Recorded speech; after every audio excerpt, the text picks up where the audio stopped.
everyone, Kelly here, and welcome to the 4th day of Bookmas. If you didn't see yesterday's video, I am just getting over some sickness, so my voice is still not quite up to par, but I'm still making it through and doing these videos so that the voice and everything should get better each day, but it's good enough that I can get through and let you know my plans for 2023.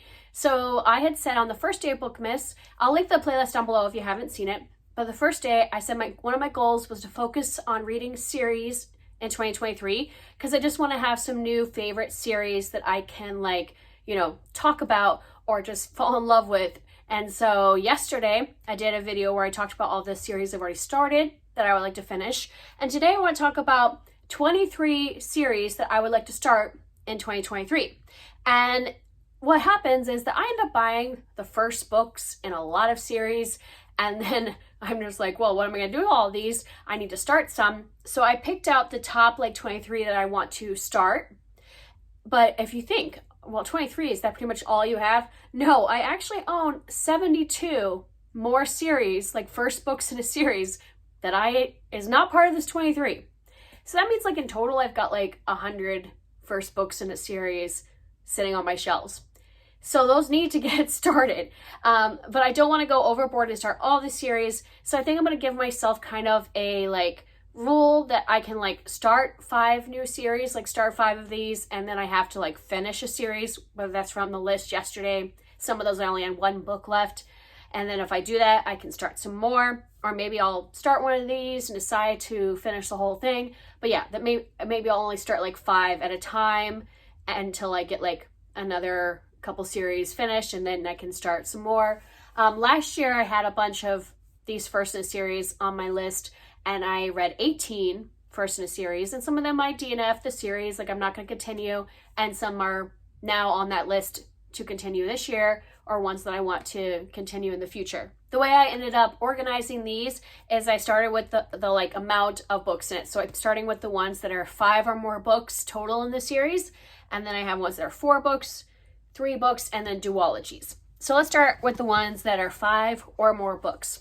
First, I have the James Herriot. These are his memoirs of his time as a vet in England. I think this was during the 40s, maybe somewhere around that. And there's 8 books in the series. This is the UK version that has 8 books. In the United States, it's only published as 4 books. They're combined together as the All Creatures Great and Small series. And there's only 4 books because they're each 2 books are put together in 1 book there. And then I have the Graceling series, which is 5 books. So there was an old trilogy, and then there's 2 newer books that were published recently. And I did start this one, but I don't know if I'm going to restart it or just continue from where I am, but this is definitely at top priority since I read half of it a couple months ago. I want to pick that back up. And then I have the Fairyland series by Catherine M. Valente, which starts with the girl who circumnavigated Fairyland in a ship of her own making. And this is a fantasy series. And on the back, it seems like it's kind of compared to Wizard of Oz and kind of that style of strange fantasy about a girl that goes on an adventure in Fairyland. And the last one in this section is The Book Wanderers, or I think the whole series is called Pages & Co. by Anna James. And this one is about a girl who is hanging out at her grandparents' bookshop, I believe, yeah. And then characters from the book start coming out. So Anne of Green Gables, or the one from The Little Princess, things like that, Alice in Wonderland, start coming out of the books. Now we're moving on to the series that have 4 books in them. And first I want to talk about one that's on my Kindle, the first book is on my Kindle, and that's the Crooked Rock series. The first book is Heartbeat Braves. This is a contemporary romance that's written by a native author, an indigenous author, and it's revolving around a urban Indian center. So there will be cultural elements in this, but I've heard they're also each companion romances as well. And then staying with the romance theme, I have The Lady and the Highwayman, and I think that this series is called the Penny Dreadful series because the main characters in this write for a Penny Dreadful magazine. Are those magazines, or are they just pamphlets they hand out or whatever with short little adventure stories? And it is a romance series as well, a historical romance series. And then I have The Thickety A Path Begins. The Thickety is the series. A Path Begins is the first book by J.A. White, and this one is a middle grade fantasy series. And I believe that the main characters, their mother was arrested for being a witch, and they have to go into the Thickety, which is this like enchanted forest that everybody's afraid of, to kind of find out answers about what happened to their mother. And the last one in this section is Dealing with Dragons by Patricia C. Reedy, and I think this is called The Enchanted Forest Chronicles. And this is about a princess who runs away and is hanging out with a dragon. Now moving on to the trilogies I want to start. The first one is also on my Kindle, and that is from the Clandestine Magic series. The first book is called Subversive, and this is taking place in America, controlled by wizards, that's about 100 years behind in women's rights. So I think this is like historical fiction, fantasy, romance, and I've heard good things about this series. And I also just don't want to forget to read my Kindle books. So I'm putting them on this list so I remember to read a couple of those. And then I have Half a Soul by Olivia Atwater. And this is Regency romance with fairies and magic, things like that. So it's fantasy taking place during Regency time. And everybody's been talking about this the last few months. So I am like really needing to start this series. And then I have the Love, Sugar, Magic trilogy. The first one's called A Dash of Trouble by Anna Mariano. And this one is about a family that owns a bakery.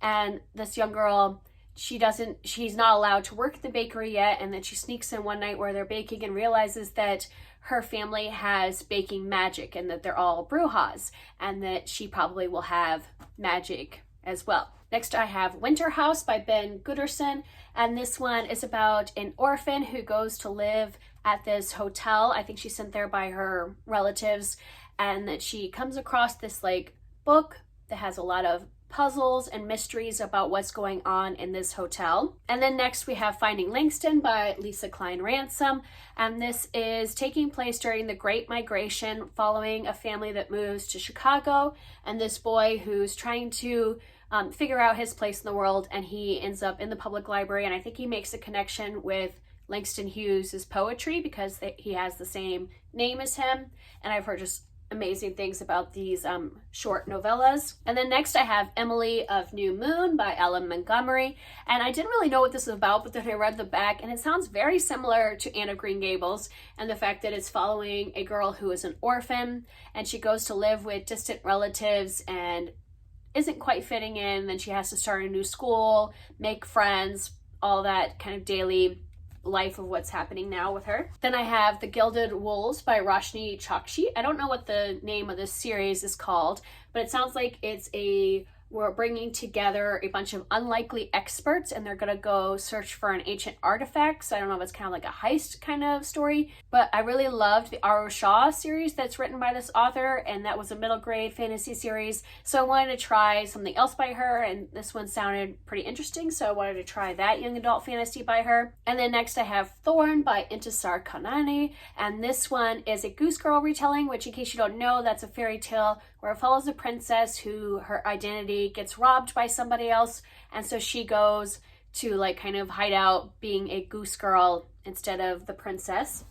And the last one in this section is The Kata Witch by Nnedi Okorafor, and this is about a girl in Nigeria who finds out that she is a witch, and she learns about her magic powers. I think it's magic school kind of thing. And now finally onto the duologies. There's a few of these, and I have The Matchmaker's Lonely Heart by Nancy Campbell Allen. I think this is just called the Matchmakers series, about a woman who's a columnist, and I think she matchmakes some people, and then I don't know if she ends up falling in love, but these are historical romances.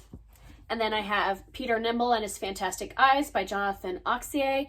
And this one is about a young orphan who is blind, and then he's also a thief, and he ends up stealing this box of magical eyes that help him see in different ways, like in magical ways.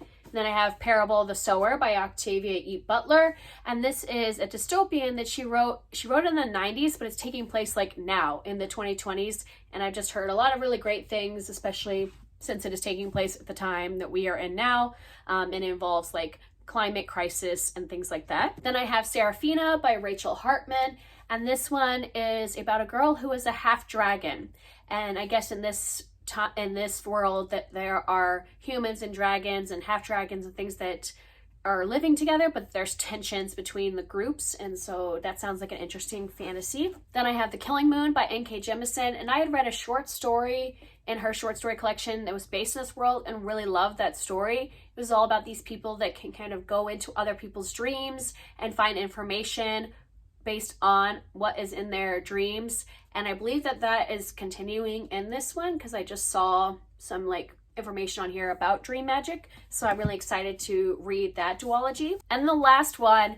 is Magpie Murders by Anthony Horowitz, and this is a series that's like a murder mystery, but there's like a book within a book. So we're following somebody who, I think she's the editor or something for a crime writer, and a crime is like the answer to a crime is hidden within their newest manuscript, something like that. So I've heard that this is like we get the like crime book inside the murder mystery book, which sounded really interesting, and I've never read anything by Anthony Horowitz. So those are the 23 series that I would like to start in 2023. Obviously I won't start all of these if I don't follow my guidelines of like finishing some series. So like every 5 that I start, I need to finish some before I keep going, and I want to keep up with that in order to like read all of these.